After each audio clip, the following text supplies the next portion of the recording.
नमस्कार दोस्तों, जैसा कि हमने पिछले वीडियो में देखा था कि ब्रिंगमार्ट पर सेलर अकाउंट कैसे बनाया जाता है। आज की इस वीडियो में हम सीखेंगे कि ब्रिंगमार्ट सेलर पैनल पर प्रोडक्ट लिस्टिंग कैसे की जाती है। इस step by step complete tutorial में मैं आपको बिल्कुल आसान तरीके से बताऊंगा कि प्रोडक्ट अपलोड कैसे करें, सही कैटेगरी कैसे चुनें, प्रोडक्ट प्राइस और स्टॉक कैसे सेट करें और प्रोडक्ट इमेजेस अपलोड करके प्रोडक्ट को सक्सेसफुली लाइव कैसे करें। अगर आप ब्रिंगमार्ट पर नए सेलर हैं तो ये वीडियो आपके लिए बहुत ही मददगार होने वाला है, क्योंकि इसमें मैं पूरी प्रोडक्ट लिस्टिंग प्रोसेस को आसान और सरल तरीके से समझाने वाला हूं। तो चलिए बिना समय गवाए शुरू करते हैं। सबसे पहले सेलर्स ब्रिंगमार्ट का डैशबोर्ड ओपन कर लीजिए। डैशबोर्ड खुलने के बाद आपको कैटेगरी के नीचे प्रोडक्ट का विकल्प दिखाई देगा। अब आपको प्रोडक्ट पर क्लिक करना है। जैसे ही आप प्रोडक्ट पर क्लिक करेंगे वहां आपको ऐड प्रोडक्ट का विकल्प दिखाई देगा। अब ऐड प्रोडक्ट पर क्लिक करें। जैसे ही आप इस पर क्लिक करेंगे आपके सामने क्रिएट प्रोडक्ट का विकल्प खुल जाएगा। यहीं से प्रोडक्ट लिस्टिंग की प्रक्रिया शुरू होती है। अब यहाँ पर हमें अपने प्रोडक्ट की पूरी डिटेल्स सावधानी से फिल करनी होती है ताकि हमारा प्रोडक्ट सही तरीके से ऐड हो सके और बाद में आसानी से लाइव हो जाए। एक जरूरी बात ध्यान रखें, जितने भी रिक्वायर्ड फील्ड्स होते हैं उन पर रेड स्टार एस्टेरिस्क मार्क लगा होता है। इन सभी फील्ड्स को फिल करना अनिवार्य होता है, तभी आपका प्रोडक्ट आगे प्रोसेस होगा। अब हम स्टेप बाय स्टेप आगे बढ़ते हैं। सबसे पहले आता है प्रोडक्ट नेम। यहाँ मैं उदाहरण के लिए ब्रिटानिया मारी गोल्ड 300 GM लिख रहा हूँ। जैसे ही आप प्रोडक्ट नेम लिखते हैं उसके नीचे स्लग का ऑप्शन आता है। ये आमतौर पर अपने आप प्रोडक्ट नेम से जनरेट हो जाता है, इसलिए आपको इसे अलग से लिखने की जरूरत नहीं पड़ती। इसके बाद आता है कैटेगरी। यहाँ आपको अपने प्रोडक्ट के अनुसार सही कैटेगरी चुननी होती है। उदाहरण के लिए मैं यहाँ biscuit and cookies category select कर रहा हूँ। अब अगला ऑप्शन आता है ब्रांड का। यहाँ वही ब्रांड नेम भरें जो आपके प्रोडक्ट का ओरिजिनल ब्रांड है। अभी मैं यहाँ ब्रिटानिया लिख रहा हूँ। इसके बाद आता है टैग्स। टैग्स बहुत महत्वपूर्ण होते हैं क्योंकि ये आपके प्रोडक्ट को सर्च रिजल्ट्स में दिखाने में मदद करते हैं, इसलिए हमेशा प्रोडक्ट से जुड़े सही और रेलेवेंट टैग्स ही इस्तेमाल करें। इसके बाद आपको एक्सेसरीज और वारंटी के ऑप्शंस दिखाई देंगे। ये ऑप्शंस आमतौर पर इलेक्ट्रॉनिक प्रोडक्ट्स या मशीन्स के लिए होते हैं। अगर आपका प्रोडक्ट उस कैटेगरी में आता है तो ही इन डिटेल्स को फिल करें, नहीं तो इन्हें खाली छोड़ सकते हैं। अब आता है डिस्क्रिप्शन, जो कि मैंडेटरी होता है। यहाँ आपको अपने प्रोडक्ट के बारे में छोटा और साफ डिस्क्रिप्शन देना जरूरी होता है ताकि ग्राहक को प्रोडक्ट के बारे में सही जानकारी मिल सके। डिस्क्रिप्शन लिखने के बाद अगला स्टेप आता है प्रोडक्ट इमेजेस अपलोड करने का। ध्यान रखें, इमेज का साइज 2 MB से कम होना चाहिए। सबसे पहले प्रोडक्ट का मेन इमेज अपलोड करना होता है, उसके बाद आप अदर इमेजेस भी अपलोड कर सकते हैं। यहाँ आप आमतौर पर 2 से 4 इमेजेस तक ऐड कर सकते हैं। जब ये सभी डिटेल्स सही फिल हो जाएं, तो उसके बाद हम नेक्स्ट स्टेप पर जाने के लिए प्रोडक्ट वेरिएंट पर क्लिक करेंगे। अब अगले स्टेप में हम देखेंगे कि प्रोडक्ट वेरिएंट कैसे ऐड किया जाता है। सबसे पहले यहाँ टाइप का विकल्प आता है। इसमें आपको अपने प्रोडक्ट का टाइप चुनना होता है, जैसे पैकेट या लूज। आपका प्रोडक्ट जिस टाइप में आता है वही ऑप्शन चुने। यहाँ उदाहरण के लिए मैं पैकेट सिलेक्ट कर रहा हूँ। इसके बाद आता है स्टॉक का ऑप्शन। यहाँ 2 विकल्प होते हैं, लिमिटेड और अनलिमिटेड। अगर आपके पास प्रोडक्ट की सीमित मात्रा है तो लिमिटेड चुने, और अगर प्रोडक्ट का स्टॉक लगातार उपलब्ध रहता है तो अनलिमिटेड चुन सकते हैं। यहाँ मैं लिमिटेड सिलेक्ट कर रहा हूँ। अब अगला ऑप्शन आता है मेजरमेंट का। यहाँ मैं 1 भर रहा हूँ। इसके बाद प्रोडक्ट टाइटल का ऑप्शन आता है, जहाँ आप प्रोडक्ट का नाम दे सकते हैं। फिर आता है पैक। यहाँ मैं 1 पैक लिख रहा हूँ। इसके बाद टाइप में मैं बिस्किट सिलेक्ट कर रहा हूँ। अब अगला ऑप्शन आता है कलर का। ये ऑप्शन आमतौर पर मोबाइल, क्लोथ्स या अन्य कलर बेस्ड प्रोडक्ट्स के लिए उपयोग होता है। अगर आपके प्रोडक्ट में कलर वेरिएशन है तो इसे फिल करें, नहीं तो इसे खाली छोड़ सकते हैं। इसके बाद आता है साइज। हर प्रोडक्ट के अनुसार साइज अलग अलग हो सकता है। यहाँ मैं उदाहरण के लिए 300 GM भर रहा हूँ। इसके बाद कुछ ऑप्शनल फील्ड्स दिखाई देते हैं, जैसे material, pattern, number of pieces, weight in grams, capacity, dimensions, height, mattress size, flavour. ये सभी ऑप्शनल ऑप्शंस हैं। अगर आप चाहें तो इन्हें फिल कर सकते हैं, लेकिन फिलहाल मैं इन्हें फिल नहीं कर रहा हूँ। अब हम आते हैं प्राइस सेक्शन पर। सबसे पहले प्राइस में आपको प्रोडक्ट की एक्चुअल प्राइस डालनी होती है। उदाहरण के लिए मैं यहाँ 65 रुपए भर रहा हूँ। इसके बाद आता है डिस्काउंट प्राइस। अगर आप प्रोडक्ट पर डिस्काउंट देना चाहते हैं तो यहाँ डिस्काउंट प्राइस डाल सकते हैं। यहाँ मैं 55 रुपए भर रहा हूँ। अब अगला ऑप्शन है स्टॉक। यहाँ आपको अपने प्रोडक्ट की उपलब्ध क्वांटिटी भरनी होती है। मैं यहाँ 30 भर रहा हूँ। इसके बाद आता है यूनिट। यहाँ वही यूनिट चुने जो आपके प्रोडक्ट पर लागू होती है। मैं यहाँ पीसेस सिलेक्ट कर रहा हूँ। अब आता है स्टेटस। इसमें 2 विकल्प होते हैं, अवेलेबल, सोल्ड आउट। अगर प्रोडक्ट उपलब्ध है तो अवेलेबल सिलेक्ट करें। यहाँ मैं अवेलेबल सिलेक्ट कर रहा हूँ। अब अगर आपको एक और प्रोडक्ट वेरिएंट ऐड करना है तो कॉपी दिस वेरिएंट पर क्लिक करें, और अगर नहीं करना है तो नेक्स्ट प्रोडक्ट सेटिंग पर क्लिक क्लिक करके आगे बढ़ सकते हैं। यहाँ मैं एक और वेरिएंट ऐड करना चाहता हूँ, इसलिए कॉपी दिस वेरिएंट पर क्लिक कर रहा हूँ। जैसे ही आप इस पर क्लिक करेंगे आपको पहले से भरी हुई सभी डिटेल्स दिखाई देंगी, क्योंकि ये पिछले वेरिएंट के आधार पर कॉपी हो जाती हैं। अब इसमें आपको केवल कुछ जरूरी चीजें बदलनी होती हैं, जैसे product size, price, discount price. उदाहरण के लिए मैं यहाँ साइज में 100 GM भर रहा हूँ, फिर प्राइस में 25 रुपए भर रहा हूँ और डिस्काउंट प्राइस में 17 रुपए भर रहा हूँ। जब सारी डिटेल्स सही तरीके से फिल हो जाएं, तो उसके बाद नेक्स्ट प्रोडक्ट सेटिंग पर क्लिक करके आगे बढ़ें। अब हम आते हैं प्रोडक्ट सेटिंग के अगले स्टेप पर। ये प्रोडक्ट लिस्टिंग का एक महत्वपूर्ण हिस्सा होता है, जहाँ हमें प्रोडक्ट से जुड़ी कुछ जरूरी जानकारी भरनी होती है। सबसे पहले यहाँ प्रोडक्ट टाइप का विकल्प आता है। अगर आपका प्रोडक्ट फूड कैटेगरी से जुड़ा हुआ है तो यहाँ आपको वेज या नॉन वेज में से सही विकल्प चुनना होगा, लेकिन अगर आपका प्रोडक्ट किसी दूसरी कैटेगरी से है तो आप नन भी चुन सकते हैं। यहाँ उदाहरण के लिए मैं वेज सिलेक्ट कर रहा हूँ। इसके बाद आता है मेड इन का विकल्प। यहाँ आपको बताना होता है कि आपका प्रोडक्ट किस देश में बना है। मैं यहाँ इंडिया सिलेक्ट कर रहा हूँ। अब अगला ऑप्शन है इज रिटर्नेबल। अगर आप चाहते हैं कि ग्राहक प्रोडक्ट को रिटर्न कर सके तो येस सिलेक्ट करें, और अगर रिटर्न की सुविधा नहीं देना चाहते तो नो सिलेक्ट कर सकते हैं। यहाँ मैं येस सिलेक्ट कर रहा हूँ। इसके बाद आता है इज कैंसिलेबल। इसमें भी वही प्रक्रिया होती है। अगर आप ऑर्डर कैंसिल करने की अनुमति देना चाहते हैं तो येस चुनें, नहीं तो नो चुन सकते हैं। मैं यहाँ येस सिलेक्ट कर रहा हूँ। अब आगे हमें मैन्युफैक्चरर नेम भरना होता है। यहाँ उस कंपनी या निर्माता का नाम लिखें जिसने प्रोडक्ट बनाया है। इसके बाद आता है SKU प्रोडक्ट कोड। ये प्रोडक्ट का एक यूनिक कोड होता है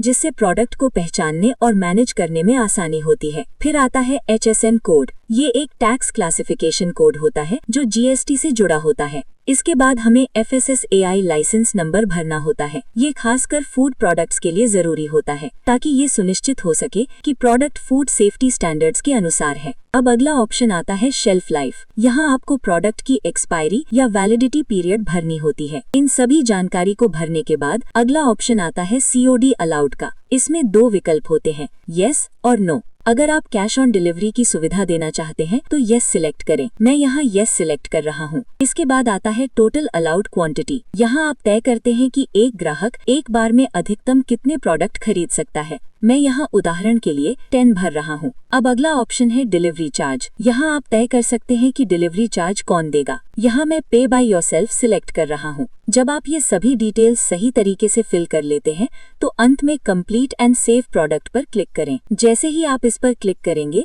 आपका प्रोडक्ट सक्सेसफुली लिस्ट हो जाएगा। अब आपका प्रोडक्ट सफलतापूर्वक सबमिट हो चुका है। इसके बाद आपका प्रोडक्ट वेरिफिकेशन के लिए एडमिन टीम के पास भेज दिया जाता है। एडमिन टीम आपके प्रोडक्ट की डिटेल्स को चेक करेगी ताकि ये सुनिश्चित किया जा सके कि सभी जानकारी सही और पूरी तरह से भरी गई है। आमतौर पर 24 घंटे के अंदर आपके प्रोडक्ट को अप्रूवल मिल जाता है। जैसे ही आपका प्रोडक्ट अप्रूव हो जाएगा उसके बाद आपका प्रोडक्ट वेबसाइट पर लाइव हो जाएगा और ग्राहक उसे आसानी से देख और खरीद सकेंगे। इस तरह आप बहुत ही आसान तरीके से ब्रिंगमार्ट सेलर पैनल पर प्रोडक्ट लिस्टिंग पूरी कर सकते हैं।